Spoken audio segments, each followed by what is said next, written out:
ოზურგეთის მუნიციპალიტეტის საკრებულოს მომდევნო სხდომაზე დეპუტატები მიუსაფარი შინაური ცხოველების მოვლა პატრონობის საკითხზე ბიმსჯელებენ.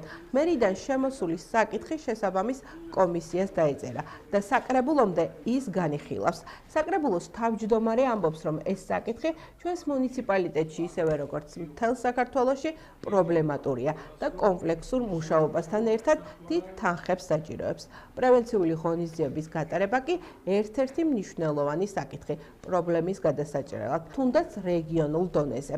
ჩვენ მომდევნო საკრებულოს სხდომაზე აუცილებლად განვიხილავთ ამ საკითხს. აბსოლუტურად დეტალებში იქნება განხილული თუ რამე იყო პარლამენტმა დადგენილებით შინაური ცხოველებთან დაკავშირებით.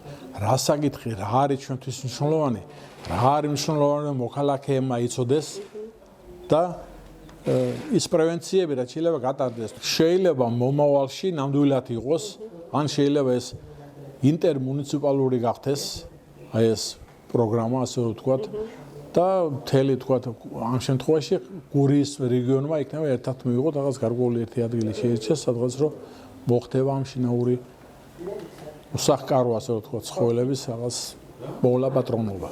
მეორე და მესამე საკითხები, რომელიც დღეს ბიუროზე მერის წერილობითი მოთხოვნით დაისვა, სტიქიის შედეგად დაზიანებული ინფრასტრუქტურული პროექტების, ასევე რეგ ფონდიდან განსახორციელებელი ინფრასტრუქტურული პროექტებია.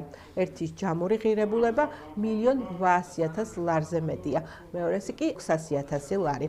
აღნიშნულ საკითხებს ინფრასტრუქტურის კომისია შეისწავლის და საკრებულოზე სამსჯელოდ და თანხმობის მისაცემად გამოიტანს.